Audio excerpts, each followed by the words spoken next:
जब मैंने पहली बार अपने दोस्त समीर से सुना कि मेरे बड़े भाई का किसी और लड़की के साथ अवैध संबंध है, तो मैंने समीर का कॉलर पकड़ लिया और कहा, ध्यान से बोलो, मेरा भाई तुम्हारे जैसा चरित्रहीन नहीं है कि वो एक दिन अलग अलग लड़कियों के साथ अलग अलग होटलों में जाएगा।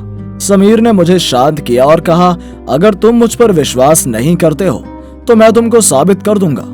मैंने समीर को धक्का दिया और कहा, मुझे किसी सबूत की जरूरत नहीं है।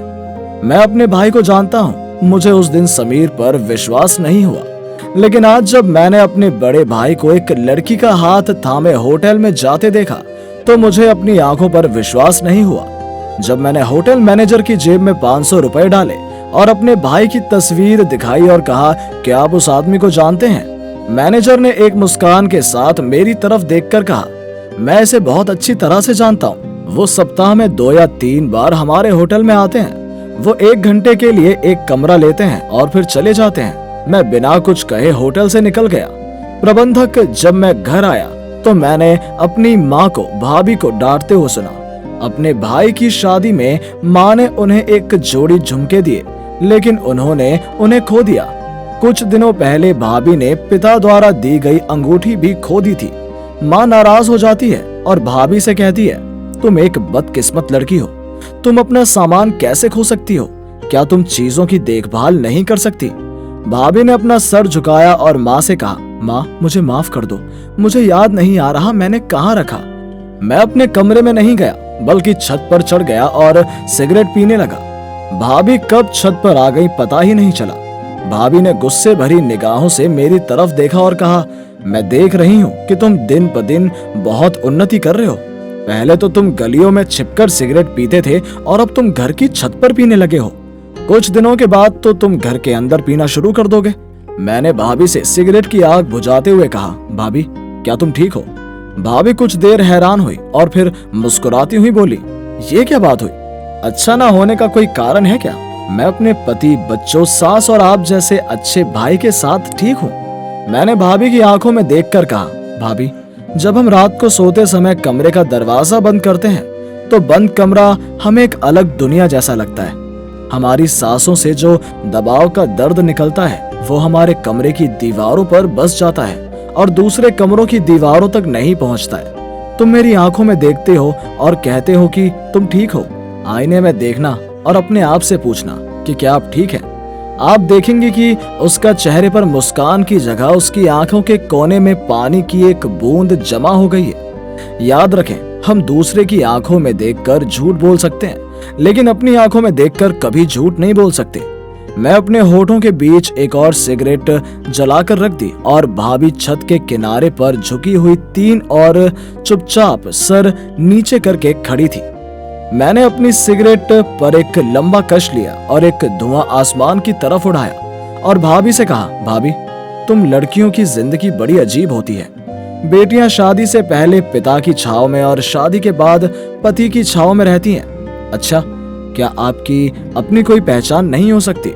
वास्तव में तुम लड़कियां परजीवी पौधे की तरह हो। जैसे परजीवी पौधा दूसरे पौधों पर निर्भर होता है, वैसे ही आप लड़कियां पिता या पति पर निर्भर करती हैं। मैं ये बातें कहकर जा रहा था, लेकिन थोड़ी देर बाद मैंने भाभी से कहा, प्यार करने वाले आदमी का मूल्यांकन तब तक करो जब तक वो तुम्हारे प्यार का सम्मान करता है। अगर किसी कारण से आप अपने प्रियजनों को अपने प्यार का अनादर करते हुए देखते हैं तो उसे लात मारकर फेंक दो और अकेले रहना सीखो। रात 1:20 पर गीता भाभी भी जाग रही हैं। बगल में उसका पति राम और 3 साल का बेटा राजू सो रहा है। गीता बिस्तर से उठी और आईने के सामने बैठ गई। काफी देर तक उसने खुद को ठीक से नहीं देखा। आज वो अच्छी लग रही थी। उसके गाल बहुत सूज गए थे। उसकी आंखों के नीचे काले धब्बे हैं। उसके पेट में चर्बी जमा हो गई है और उसका रंग गंदा हो गया है। पिछली गीता और वर्तमान गीता में काफी अंतर है। पिछली गीता से राम गोंद की तरह चिपका रहता था, लेकिन समय के साथ राम का प्यार बदल गया।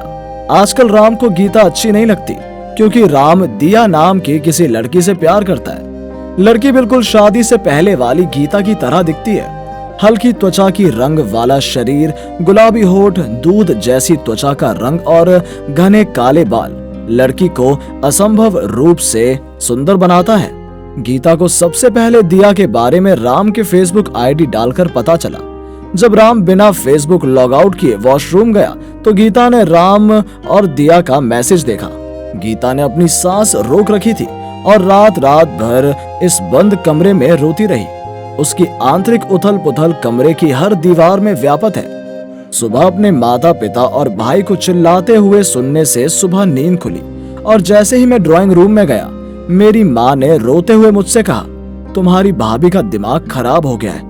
कोई कारण नहीं है कि तुम्हारी भाभी तुम्हारे भाई को जल्दी से तलाक देना चाहती है। मैंने मुस्कुराते हुए अपनी भाभी से कहा, क्या ऐसा है भाई? भाई ने गुस्से से लाल होते हुए कहा, किसी चीज की कमी है क्या? उसे जो चाहिए वो दे तो रहा हूँ, लेकिन फिर भी उसका मन नहीं भरता। वो मुझसे तलाक देना चाहती है।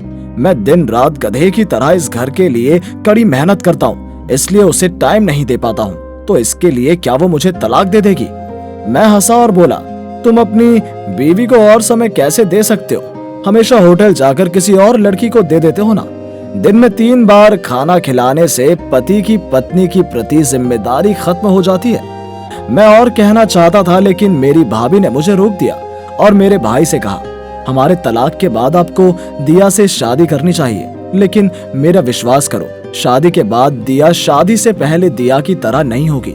तब उसकी भी ठीक मेरी तरह घर की परेशानी उठाते हुए आंखों के नीचे काले धब्बे हो जाएंगे। बच्चा होने के बाद गालों पर मांस होगा और पेट की चर्बी आ जाएगी। उसकी भी त्वचा का रंग मेरी तरह हो जाएगा। जब 3 बार आग के सामने खाना बनाएगी, मुझे पता है तब शायद तुम्हारा प्यार भी बदल जाएगा। और सुनो, हमारा बेटा मेरे पास ही रहेगा। अगर उसे पाना चाहते हो तो कानून का हर कदम पार करना होगा। भाभी ने अब मेरी माँ की तरफ देखते हुए कहा, माँ आपने ठीक ही कहा था। मैं घर की लक्ष्मी नहीं हूँ, इसलिए अपने पति को अपने पास नहीं रख पाई। लेकिन वो झुमके और अंगूठी मैंने नहीं खोए, वो आपके बड़े बेटे ने चुरा कर किसी और को दे दिए। जब भाभी राजू को गोद में लेकर जा रही थी तो मैंने भाभी से कहा, भाभी तुम थोड़ा रुको, मैं एक रिक्शा बुला रहा हूँ। भाभी हंसी और बोली, मुझे इसकी आवश्यकता नहीं है, मैं अकेले रहना सीख चुकी हूँ।